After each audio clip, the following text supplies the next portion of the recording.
Boa noite, meus irmãos. Hoje é dia 7 de março de 2023. Estamos iniciando, segunda-feira, estamos iniciando os trabalhos na casa de Abel Sebastião de Almeida. Que a doce e suavíssima paz de Jesus nos envolva, nos ampare, hoje e sempre. Bem, meus irmãos, antes de nós fazermos a leitura da página preparatória para o início dos trabalhos, gostaria de lembrar, como eu sempre tenho feito, pegando uma informação aqui no nosso boletim informativo, que está à disposição de todos no site do SEASA.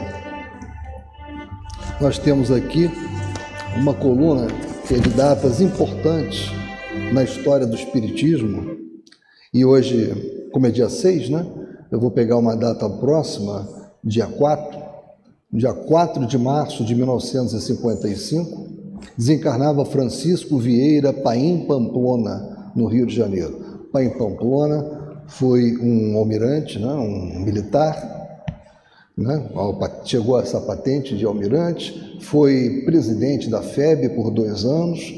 Ao desencarnar, ele era o número 1 ainda, a matrícula número 1 da Federação Espírita Brasileira, um educador e um homem que se dedicou muito à transmissão do conhecimento espírita, à caridade. Então, quando ouvirmos o nome Paim Pamplona, lembremos que foi um espírita, um homem que se dedicou bastante à nossa doutrina.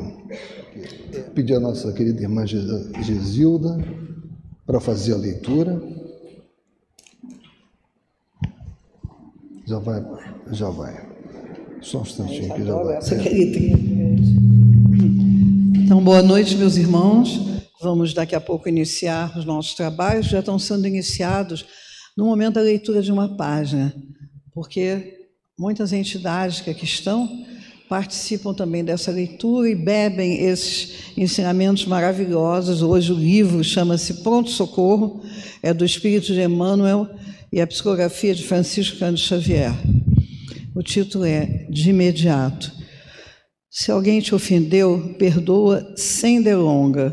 Se feriste a outrem, reconsidera o gesto impensado e solicita desculpas de imediato. Ressentimento e remorso são atitudes negativas gerando azedume e abatimento, suscetíveis de arrasar-nos o máximo de forças. Deixa que a luz da compreensão te guie as palavras e não admitas que o desequilíbrio se te instale no mundo íntimo. De alma contundida pela manifestação infeliz de alguém, esquece. Para logo o choque sofrido e se houveres, porventura, farpeado os sentimentos dessa ou daquela pessoa, pede-lhe perdão, como o reconhecimento da própria falta.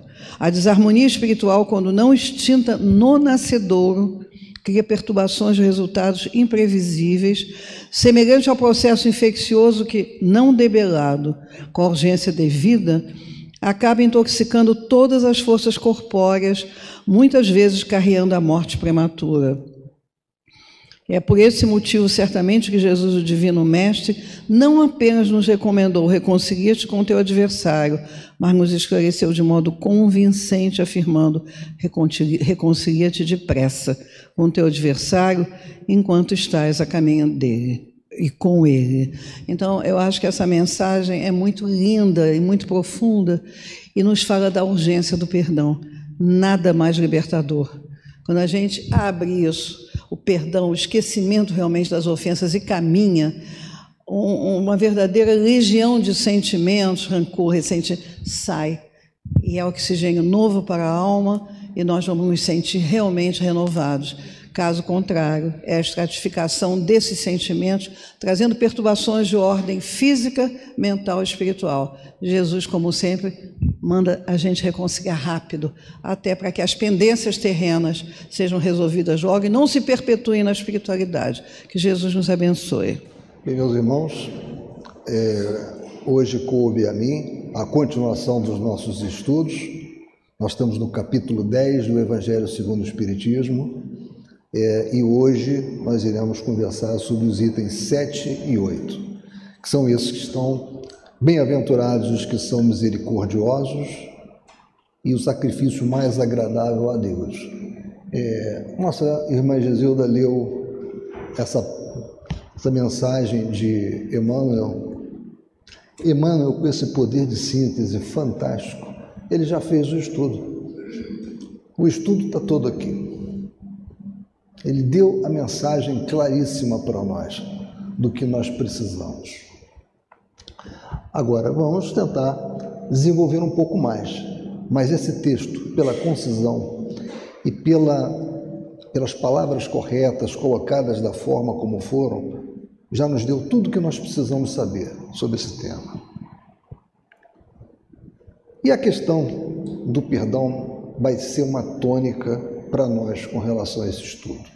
Então eu trouxe para vocês essa passagem da oração de São Francisco, que todos nós conhecemos, muito conhecida, né? É perdoando que se é perdoado. E trouxe também para nossa reflexão algumas mensagens que eu retirei desta obra Aqui e Agora, de José Carlos de Luca. Muito interessante, temos aqui na nossa livraria, né? E que vale a pena conhecer, vale a pena ler. Embora perdoar seja um grande desafio, e é um ato absolutamente imprescindível para sentirmos paz em nossa vida. Ou seja, é imprescindível. Se nós queremos ter paz, nós precisamos trabalhar o perdão. Nós não devemos nos enganar quanto a isso. Alguém já escreveu que perdoar é libertar um prisioneiro e descobrir que o prisioneiro era você. Quando nós estamos realmente com uma mágoa com relação a alguém, e isso também não é difícil, né, na nossa evolução atual, nós carregarmos mágoas, ressentimentos, dores acumuladas, dores morais acumuladas, e isso é um verdadeiro veneno para nós. Isso cria aquilo que o nosso irmão Gilberto, na semana passada, ele falou e falou muito bem. Ele criou aquela figura do círculo vicioso e do círculo virtuoso, né? O círculo vicioso é o que normalmente, quando nós estamos desatentos, nós ingressamos. Alguém nos faz mal, nós ficamos ressentidos, não perdoamos, resolvemos dar o chamado troco, fazemos alguma coisa. Aquele alguém passa a ficar ressentido conosco e ele vai tentar também nos atingir. E nós estamos num círculo que não fecha, que não termina, né? É um atrás do outro, é sempre um tentando a vingança, é sempre um com uma mágoa terrível, né? E o nosso irmão Gilberto também criou aquele círculo virtuoso, em que você corta essa situação quando você exerce o perdão. Você não permite que aquilo continue. Alguém fez o mal, você procurar entender, você procurar perdoar, procurar esquecer, procurar tirar aquele veneno de dentro de você. Porque esse pensamento, esse ressentimento incontido que muitas vezes nós levamos, é um verdadeiro veneno que nós levamos dentro de nós. Então, esses dois textos aqui eu tirei dessa obra que eu falei para vocês, do José Carlos de Luca. Mas tem mais. Não perdoar é uma escolha do ego. Perdoar é escolha do coração. Ou seja, quando nós não queremos perdoar absolutamente, nós estamos simplesmente ali sendo controlados pelo ego. Estamos esquecendo da visão cristã de relacionamento entre as pessoas. O perdão não se destina a reprimir nossos sentimentos humanos, mas a dar a eles uma direção construtiva, de modo a não se transformarem os nossos sentimentos em vingança, nem em veneno corroendo a nossa saúde física e emocional. Então é aquele círculo vicioso, né, da vingança. Alguém faz algo errado, eu não perdoo, me vingo, aquele que recebeu a minha vingança vai se vingar de mim, e nós estamos ali, né? Eternamente. Há que se parar com esse círculo, porque esse é um círculo de sofrimento, de dor, como dizia muito o doutor Valente aqui, de choro e ranger de dentes. Como é que eu paro isso? Alguém tem que parar, que sejamos nós, pelo menos. E a fórmula de parar isso é exercendo o perdão, perdoando. E vejam que interessante, perdoar, enfim, é um presente que se dá a si mesmo, pois, evita que se carregue o fardo do ressentimento, que causa estresse físico e emocional. E como causa, né? Dificilmente aqui alguém não terá enfrentado esse peso, né? Estar com um ressentimento, né? Nós sabemos como isso é difícil, como isso nos envenena, como isso atrapalha o nosso dia a dia. Outra coisa, 2, liberta-nos do passado, devolvendo-nos a liberdade. Impede que nos transformemos em pessoas rancorosas e vingativas, trazendo paz à nossa vida.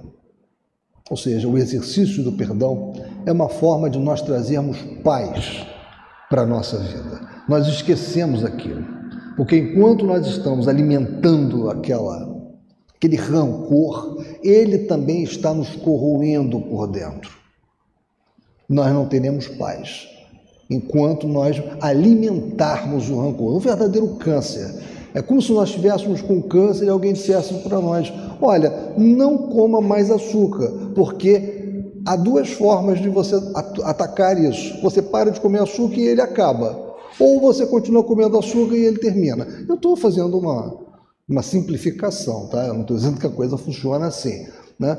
Mas aí eu continuo optando por comer açúcar, apesar de terem falado comigo: olha, isso aqui não é bom, eu estou lá comendo açúcar. Ou seja, eu alimentar o rancor é eu alimentar o câncer dentro de mim.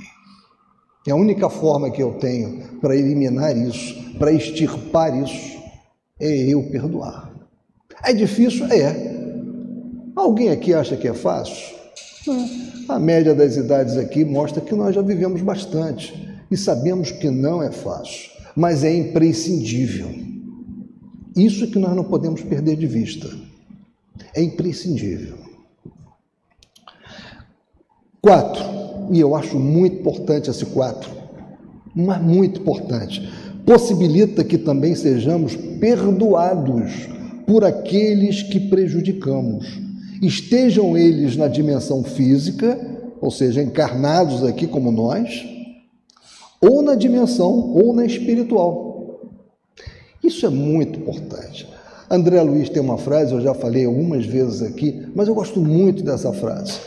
É por isso que eu sempre repito, né? E eu vou usá-la para fazer uma derivação. A frase de André Luiz se alguém precisa de ti, também precisas de alguém. Dar será sempre a melhor forma de receber. Isso também se aplica ao perdão. Se alguém precisa do nosso perdão, nós também precisamos do perdão de alguém. Dar o perdão é a melhor forma de nós passarmos também a receber o perdão.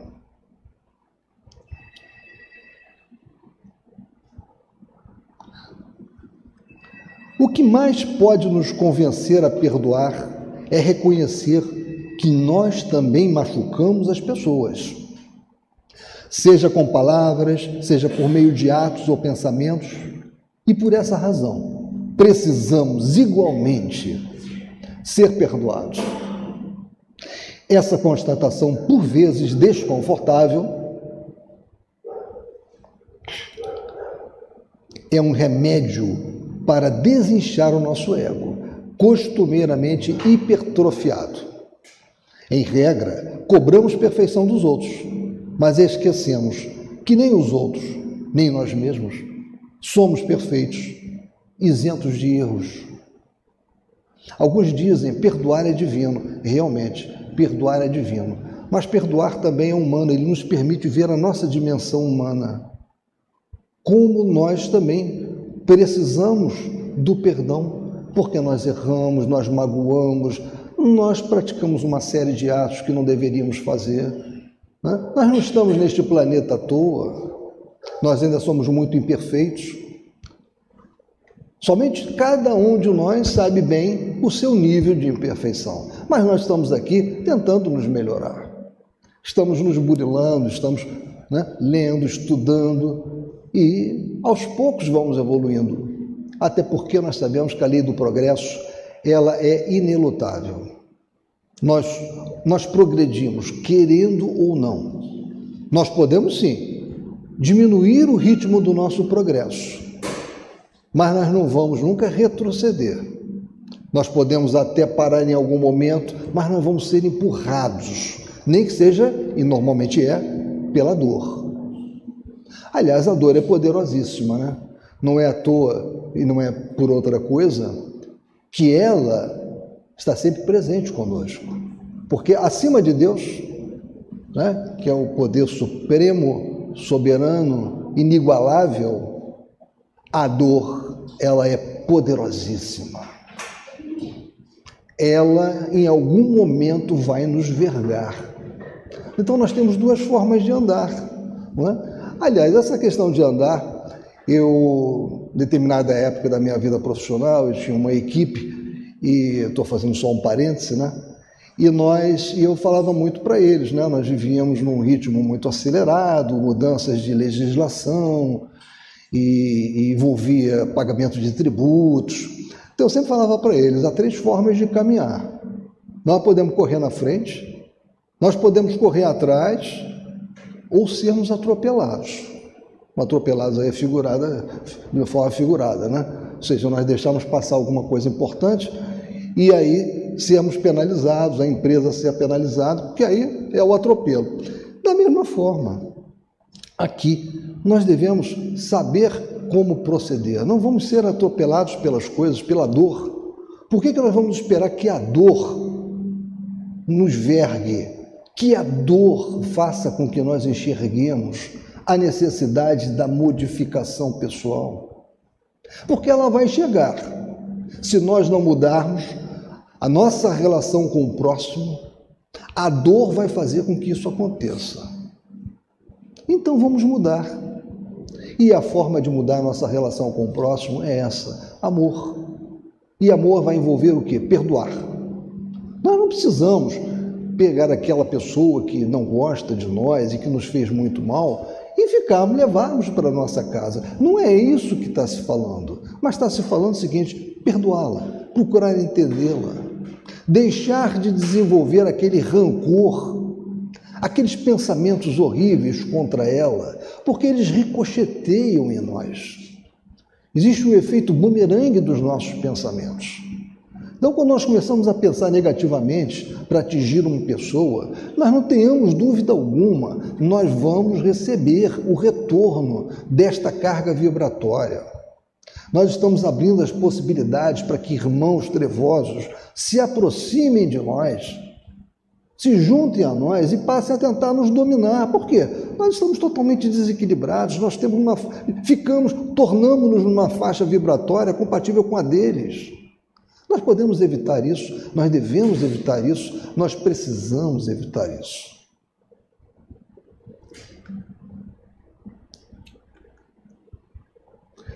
Porque se perdoardes aos homens as suas ofensas, também vosso Pai Celeste vos perdoará. Né? Nós conhecemos, né? Essa é uma mensagem de Jesus, está em Mateus capítulo 6, versículo 14. Porque se perdoardes aos homens as suas ofensas, também vosso Pai Celeste vos perdoará. Né?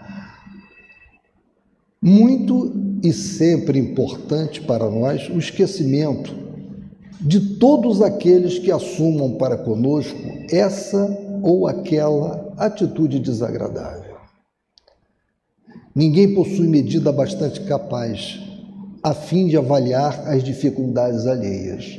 Sim, porque aquele que muitas vezes falou de uma forma ríspida conosco, aquele que respondeu de uma maneira incompatível com a forma como nós estávamos falando, ele pode estar com um problema muito sério, um problema familiar, um problema pessoal.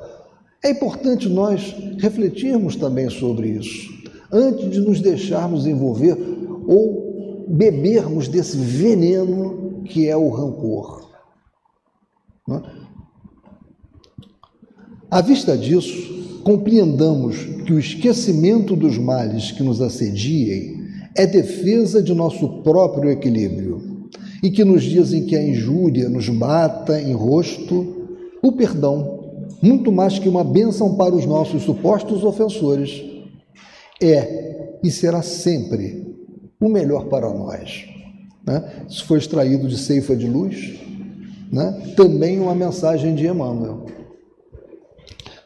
que foi trazida para nós pela psicografia de Chico Xavier.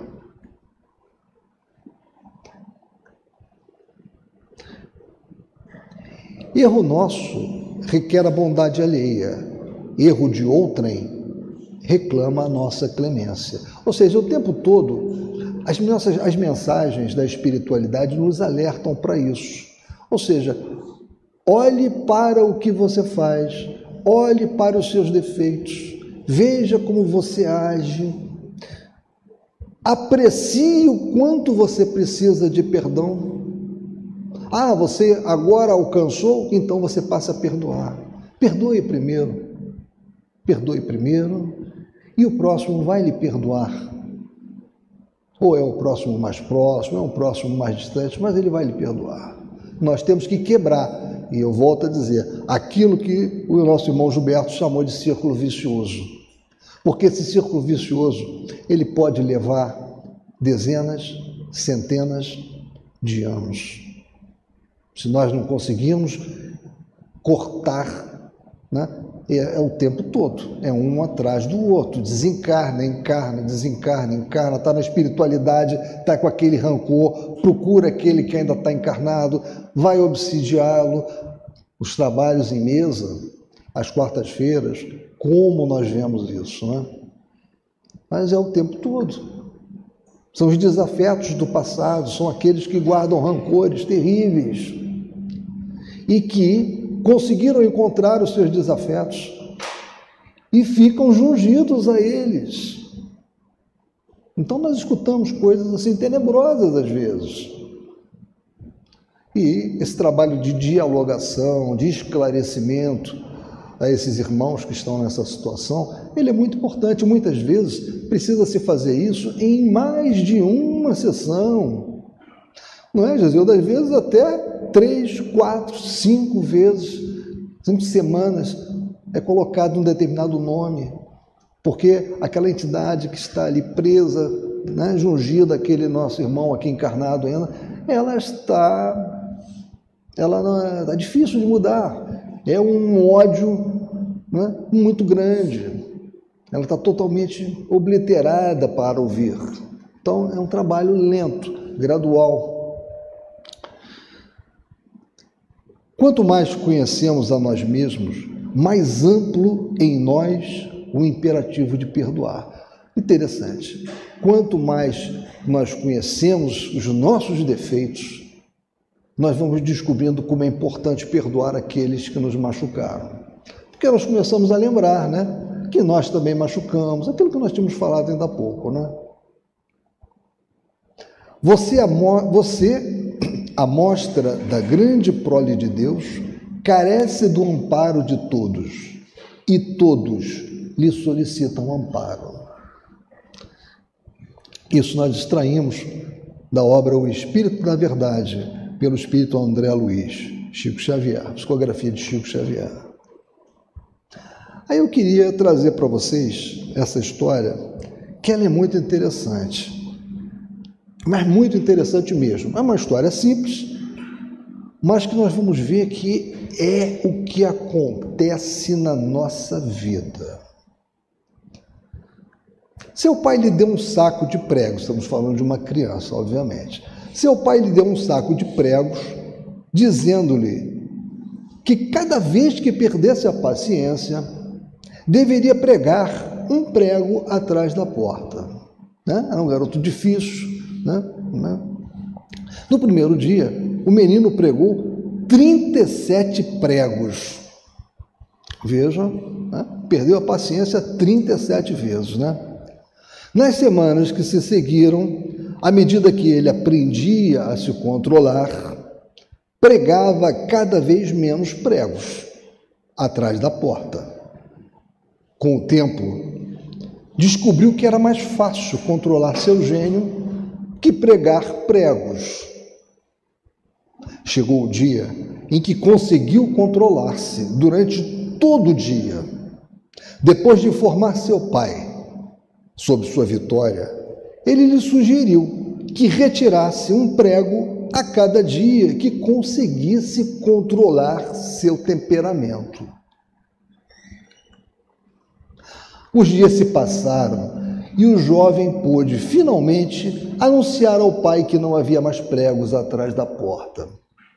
Seu pai, segurando-lhe a mão, levou-o até a porta e disse-lhe: meu filho, vejo que você tem trabalhado duro, mas veja todos esses buracos na porta.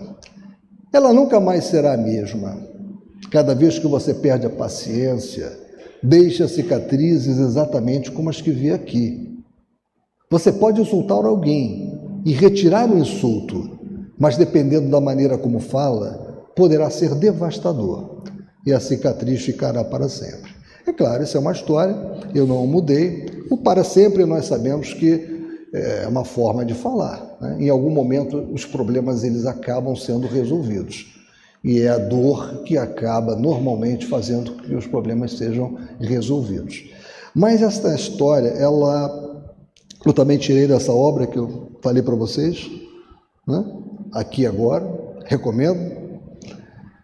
Essa história nos mostra como é que nós devemos tomar muito cuidado com as nossas palavras, pensamentos, atos, né? Porque, claro, nós temos que perdoar e precisamos muito do perdão. Mas a dificuldade do outro em nos dar o perdão também está muito vinculada a quantos buracos nós fizemos na porta. Então vamos também trabalhar, vamos pensar um pouco. Nós precisamos mudar a nossa forma de ser. Perdoar e promover menos buracos nas portas. Até para que facilite o perdão para nós.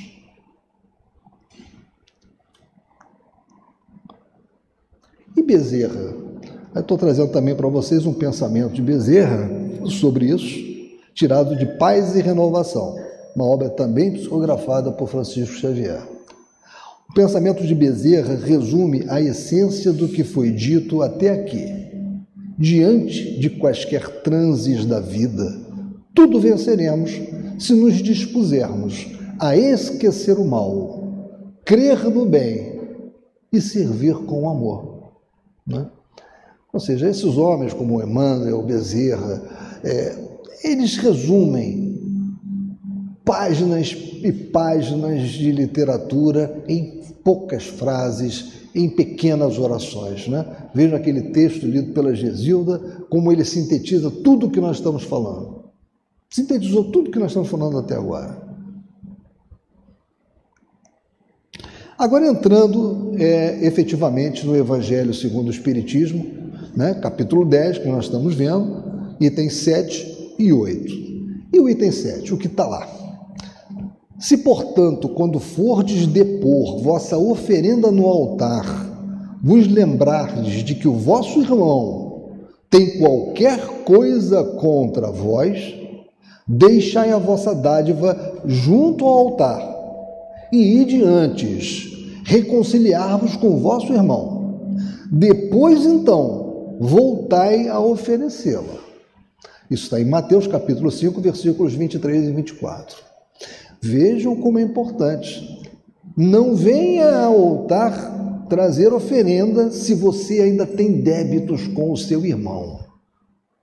Se existe ainda algo a ser resolvido, resolva antes de vir a mim. Isto é muito singular e importante, né? quando diz, ide reconciliar-vos com o vosso irmão, antes de depordes a vossa oferenda no altar, Jesus ensina que o sacrifício mais agradável ao Senhor é que o homem faça do seu próprio ressentimento. Lembra aquela questão da desembainhar a espada? Né? Porque também tem uma passagem do desembainhar a espada, em que Jesus fala da necessidade de nós desembainharmos a espada, e muitos acham, bom, mas como é que pode? Jesus está mandando desembainhar a espada. Não, é para ferir aquele homem velho, para acabar com aquele homem velho, para guerrear com aquele homem velho que habita em nós ainda, as nossas imperfeições, nossa forma errada de proceder. E ninguém precisa falar para nós o que é que está errado. Nós sabemos, está na nossa consciência, porque a lei de Deus está na nossa consciência, né? Ela está lá. Então, quando nós fazemos algo errado, nós sabemos que fizemos. Então, Jesus ensina que o sacrifício mais agradável ao Senhor é que o homem faça do seu próprio ressentimento, que antes de se apresentar para ser por ele perdoado, precisa o homem haver perdoado e reparado o agravo que tenha feito a algum de seus irmãos. Só então a sua oferenda será bem aceita, porque virá de um coração expungido de todo e qualquer pensamento mau. Quando nós analisamos o Pai Nosso, né, nós vemos essa questão, né? Nós pedimos o perdão, assim como nós também perdoamos, porque não adianta só pedir o perdão, nós precisamos exercer o perdão. E exercer antes de pedir. Ele materializou o preceito porque os judeus ofereciam sacrifícios materiais. Cumpria-lhe conformar suas palavras aos usos ainda em voga. O cristão não oferece dons materiais, pois que espiritualizou o sacrifício. Com isso, porém, o preceito ainda mais força ganha. Ele oferece sua alma a Deus, e essa alma tem de ser purificada. Ou seja, o que nós vamos levar ao altar para Deus, né? Nós vamos levar a nossa alma purificada. É isso que nós vamos levar. E nós estávamos na semana passada, na quinta-feira, falando sobre perispírito, no grupo de médiuns, né? E lembramos do festim de bodas, né? Onde um rei desejou, né, comemorar núpcias do seu filho, programou um grande banquete, e para que as pessoas pudessem entrar naquele banquete, elas tinham que estar vestindo a túnica nupcial, né? E todos que estavam entrando naquele banquete, eles estavam vestidos, né? E procurando se vestir adequadamente para poder estar naquele ambiente. Em determinado momento, o rei observou uma pessoa que estava entrando e disse: por que você não está com a túnica? Ela falou: não, mas eu estou vestido. Ele falou: não, você não está com a túnica. E aí ele pediu para os seus soldados, né, para os seus serviçais, tirarem aquela pessoa e jogarem essa pessoa fora do local, onde havia choro e ranger de dentes. Ué, como é que aquele rei percebeu isso, né? Qual era a vestimenta que aquele rei estava falando? Ele viu que faltava alguma coisa. Era exatamente pelo perispírito.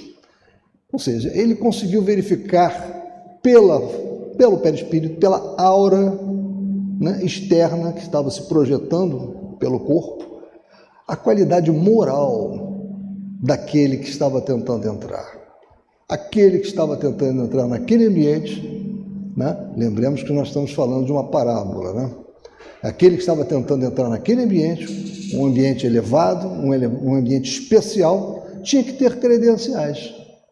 E aquelas credenciais eram credenciais morais. E pela coloração da alma, aquele rei conseguia perceber quem tinha credencial, aquela alma, né, radiante, diáfana, e quem não tinha. E aquele que estava tentando entrar, apesar de vestido, né, ele não tinha credencial. Ele não tinha aquela túnica nupcial que era necessária. Então, vocês vejam, o cristão não oferece dons materiais, pois que espiritualizou o sacrifício. Com isso, porém, o preceito ainda mais força ganha. Ele oferece sua alma a Deus, e essa alma tem de ser purificada. Então não adianta dizermos que nós estamos com a túnica. Não adianta, nós não vamos enganar. Nós não enganamos a Deus, aos espíritos elevados. Qual é o nosso status em nível de progresso?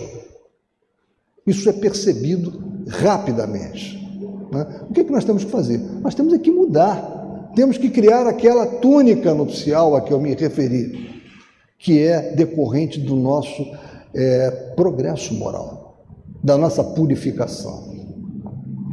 Entrando no templo do Senhor, deve ele deixar fora todo sentimento de ódio e de animosidade, todo mau pensamento contra seu irmão. Então vejam como isso tem a ver com essa parábola das bodas e da túnica nupcial, né? Entrando no templo do Senhor, essa parábola criou um local que era para poucos, que era para aqueles que tivessem condição.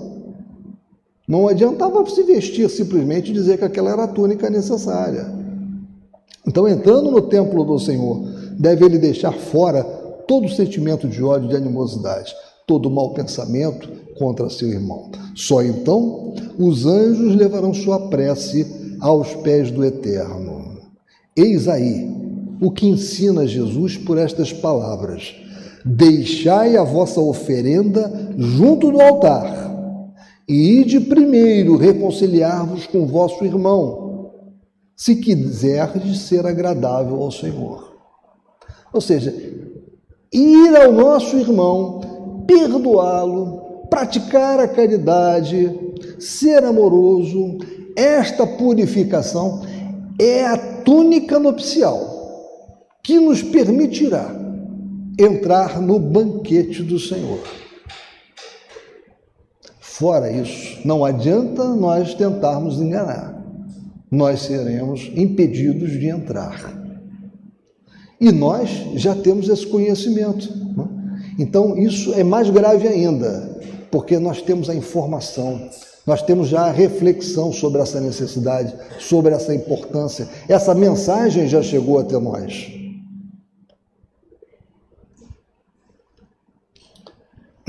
Existe um símbolo que eu gosto muito, já usei aqui, né?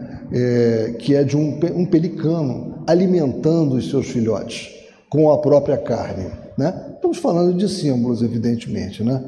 Aí eu trouxe uma pequena, né, história disso, que na Europa medieval considerava-se o pelicano, a ave, um animal especialmente zeloso com seu filhote, ao ponto de, não havendo com que o alimentar, dar-lhe de seu próprio sangue.